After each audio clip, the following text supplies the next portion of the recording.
Olá pessoal, sejam bem-vindos ao nosso canal aqui, Professor Baroni, sobre fundos imobiliários. Hoje eu recebo o Thiago Reis. Tudo bom, Thiago? Prazer enorme estar aqui no seu canal, professor. É isso aí, vamos lá. E turma, hoje nós vamos falar sobre 3 mitos relacionados a esse universo aqui de fundos imobiliários. Eu acho que é muito importante a gente desmistificá-los aqui. E vamos começar então pelo primeiro, Thiago. Não valoriza como imóvel. Fundo imobiliário não valoriza como imóvel. A gente ouve muito isso. Faz sentido ou não?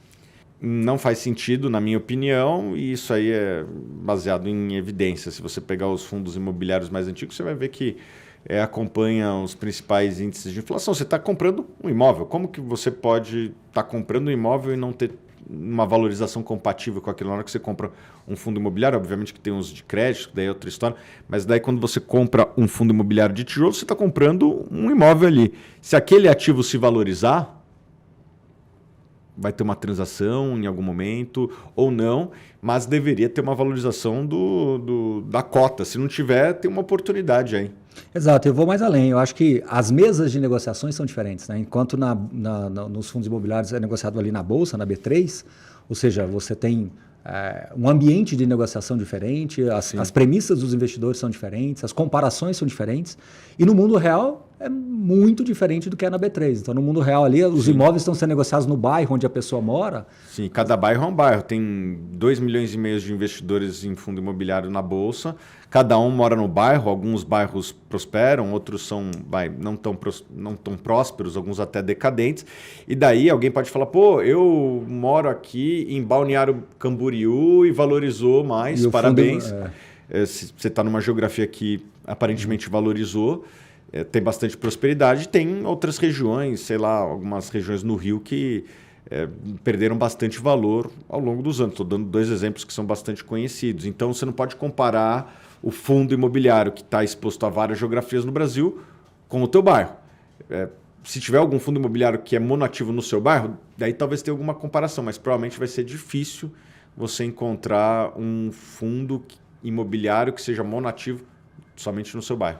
Exatamente. E é como você colocou também no início aí, pode se transformar numa oportunidade. Vai ter uma simetria. De repente, se você está percebendo que na economia real os imóveis estão valorizando numa velocidade muito maior do que no mercado, na B3, que na B3 você tem talvez uma âncora aqui puxando, que é os juros, algumas âncoras macroeconômicas que acabam gerando um pouco mais de apreensão dos investidores, eles ficam menos otimistas, né? Então, isso gera uma oportunidade. Mas, Thiago, vamos lá para o segundo mito aqui. Esse, inclusive, muito reverberado, né? Fundo imobiliário, só o gestor ganha. Né? Você acha que isso faz sentido ou não? O gestor ganha e o cotista também. É ganha-ganha. Mesmo porque se não fosse ganha-ganha, as pessoas param de investir ao longo do tempo. O dinheiro gosta de ser bem tratado. Se só o gestor ganha, bom, então as pessoas param de botar dinheiro, ou deveriam parar, né? As pessoas são donas do próprio dinheiro. Então, se elas não estão felizes, elas deveriam deixar de investir. O que a gente vê é que nos últimos 7 anos passou de 80 mil investidores para 2,5 milhões, acho que foram 2.800 agora. 2.800. Então, olha só o crescimento. Quantas coisas no mundo cresceram aí 30 vezes, 40 vezes nos últimos 7 anos? Eu não conheço muitas. Então, se as pessoas estão comprando, é porque provavelmente elas estão felizes, né? O IFIX próximo da máxima. E eu vejo lá em casa, assim, minha mãe não entende nada de finanças e ela adora o dividendo mensal, ela consegue se programar. Então, imagino que ela está feliz, né? Então, obviamente que ela é uma dessas 2,8 milhões pessoas que está feliz. Então, se o gestor ganha, é porque provavelmente o cotista dele está ganhando. Obviamente que existem exceções, existem alguns fundos que o cotista não ganhou, existem fundos que o cotista ganhou bastante e tem alguns fundos que o cotista ganhou bastante e o gestor ganhou pouco, né? Principalmente esses fundos monoativos. Eu diria que, no geral, isso não é uma regra. Obviamente que existem alguns fundos que só o gestor ganhou, mas deve ser, sei lá, 1%, 2% dos fundos. Inclusive, tem um ponto aqui importante, né? Porque muitas pessoas dizem o modelo de remuneração do gestor, né? Que tem pelo patrimônio, pelo valor de mercado e pela receita, né? Acho que cada um dessas 3 possibilidades tem pontos positivos e negativos e abre espaço para que você possa ter maior ou menor alinhamento. O mercado acabou adotando, principalmente os fundos maiores, dentro do IFIX, acabou adotando pelo valor de mercado, né? Porque à medida que o fundo valoriza, a remuneração do gestor também aumenta e o inverso é verdadeiro. Mas, de novo, eu acho que não existe o ideal. E quanto maior o portfólio do fundo, mais dissipado também vai ser o potencial redução de receitas em algum momento. Então, no final das contas, como você pontuou, o bom trabalho do gestor vai ser bem remunerado e bem reconhecido. Acho que esse é o ponto. Não basta simplesmente só o gestor ser bem remunerado se não for bem reconhecido e ele não crescer junto com o cotista. Mas aqui sim, realmente é um ponto que sempre traz essa divergência. E eu queria só adicionar que o business de gestão, não só de fundos imobiliários, mas gestão de empresa, gestão de qualquer outro fundo, é um negócio de recrutamento de talentos, né? Qualquer empresa tem que fazer esse equilíbrio entre a remuneração e o talento. Quanto menor as remunerações, mais difícil é atrair talentos. Menores né? incentivos, Isso vale para né? tudo. Eu vi uma correlação enorme, por exemplo, um estudo que mostra que existe uma correlação enorme entre salários e entre salários e ganhar títulos na Premier League.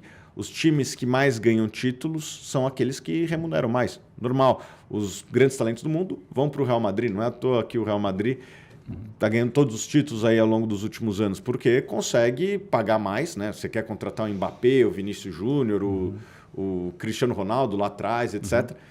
Isso custa dinheiro. Né? E esse dinheiro você vai ter talento e quem sabe você vai conseguir ganhar títulos. Então existe essa correlação no mundo também.